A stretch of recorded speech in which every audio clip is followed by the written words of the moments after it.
ఉమ్మడి నల్లగొండ జిల్లాలో బీఆర్ఎస్ పార్టీకి వలసల టెన్షన్ పట్టుకుంది. ఉమ్మడి జిల్లాలోని 12 నియోజకవర్గాల్లో దాదాపు బీఆర్ఎస్ ఖాళీ అయింది. ముఖ్యంగా మున్సిపాలిటీ పాలక వర్గాలన్నీ కాంగ్రెస్ ఖాతాలో చేరిపోయాయి. మండల, జిల్లా స్థాయిలో స్థానిక సంస్థల ప్రజాప్రతినిధులు సైతం కాంగ్రెస్ పార్టీలో చేరడంతో బీఆర్ఎస్ క్యాడర్ అయోమయంలో పడింది. ఈ ఎఫెక్ట్ పార్లమెంట్ ఎన్నికలపైనే కాకుండా వచ్చే స్థానిక సంస్థల ఎన్నికల మీద కూడా ప్రభావం చూపుతుందేమోనని గులాబీ నేతలు ఆందోళన చెందుతున్నారు. ఇప్పుడు ఉమ్మడి నల్గొండ జిల్లాలో పార్లమెంటు ఎన్నికలు బీఆర్ఎస్ కు అగ్ని పరీక్షగా మారాయి. ఏకంగా మాజీ సీఎం కేసీఆర్ రంగంలోకి దిగారు. కానీ క్షేత్రస్థాయిలో వలసలు బీఆర్ఎస్ కు పెద్ద సవాల్గా మారాయి. కాంగ్రెస్ ప్రభుత్వానికి వ్యతిరేకంగా ఇంటింటికి తిరిగి ప్రచారం చేయాలని బీఆర్ఎస్ హైకమాండ్ ఆదేశించింది. నియోజకవర్గ మీటింగ్లు ముగియడంతో ఇప్పుడు ఇంటింటి ప్రచారం మీద ఫోకస్ పెట్టారు. నల్గొండ ఎంపీ సెగ్మెంట్ పరిధిలోని 7 నియోజకవర్గాల్లో సూర్యాపేట మినహా అన్ని మున్సిపాలిటీలు కాంగ్రెస్ ఖాతాలో చేరాయి.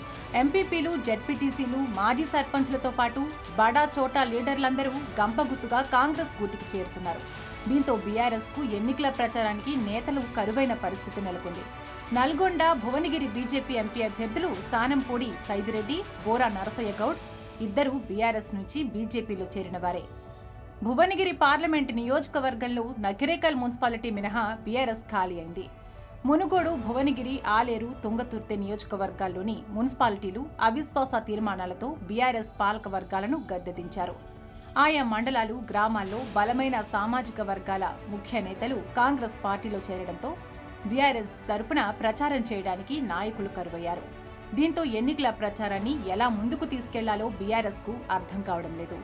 మునుగోడు, కోదాడ, నకిరేకల్, భువనగిరి, దేవరకొండ, నాగార్జునసాగర్ నియోజకవర్గాల్లో తాజాగా చౌటుప్పల్ మున్సిపాలిటీలో 6 బీఆర్ఎస్ కౌన్సిలర్లు, సంస్థాన్ నారాయణపూర్ బీఆర్ఎస్ మండలాధ్యక్షుడు కత్తుల లక్ష్మయ్య, పుట్టపాక మాజీ సర్పంచ్ భాస్కర్, పార్లమెంటు ఎన్నికల ఇన్ఛార్జ్ ఎమ్మెల్యే కోమటిరెడ్డి రాజగోపాల్ రెడ్డి సమక్షంలో కాంగ్రెస్లో చేరారు.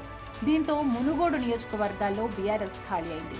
బీసీ ఓటర్లు బలంగా ఉన్న మునుగోడులో బీఆర్ఎస్, బీజేపీ పార్టీలు బీసీ ఓటర్లపైనే ఆశలు పెట్టుకున్నారు. కానీ కొద్ది రోజుల నుంచి మునుగోడు ఎమ్మెల్యే చొరవతో కాంగ్రెస్లో చేరేందుకు క్యూ కడుతున్నారు.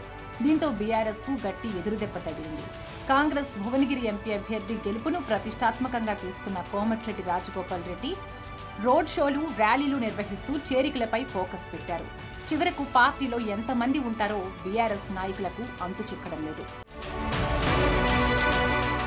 ఉమ్మడి నల్గొండ జిల్లాలో ఒకవైపు గ్రామ, మండల, పట్టణ స్థాయిలో కాంగ్రెస్ మరింత బలపడుతుండగా మరోవైపు బీఆర్ఎస్లో చేరిన వారంతా తిరిగి సొంత గూటికి వస్తుండటంతో కొత్త చిక్కులు వచ్చి పడుతున్నాయి. పలుచోట్ల చేరికలను అడ్డుకునేందుకు బీఆర్ఎస్ చేస్తున్న ప్రయత్నాలు విఫలమవుతున్నాయి. ఆయా నియోజకవర్గాల్లో వివిధ సామాజిక వర్గాల ఓటర్లను ప్రభావితం చేయగలిగే ప్రజాప్రతినిధులు గంపగుత్తుగా కాంగ్రెస్ పార్టీలో చేరుతున్నారు. ఉమ్మడి నల్గొండ జిల్లాలోని 2 లోక్సభ స్థానాల్లో ప్రభావం చూపగల బలమైన నేతలు గుత్తా సుఖేందర్ రెడ్డి తనయుడు గుత్తా అమిత్ రెడ్డితో పాటు మదర్ డైరీ మాజీ చైర్మన్ గుత్తా జితేందర్ రెడ్డి కాంగ్రెస్ కండువా కప్పుతున్నారు. ఇక ఇప్పుడు గుత్తా సుఖేందర్ రెడ్డి కాంగ్రెస్ తీర్థం ఎప్పుడు పుచ్చుకుంటారా అన్న చర్చ జోరుగా నడుస్తోంది. ఇది బీఆర్ఎస్ పార్టీకి ఇబ్బంది కలిగించే పరిణామమే.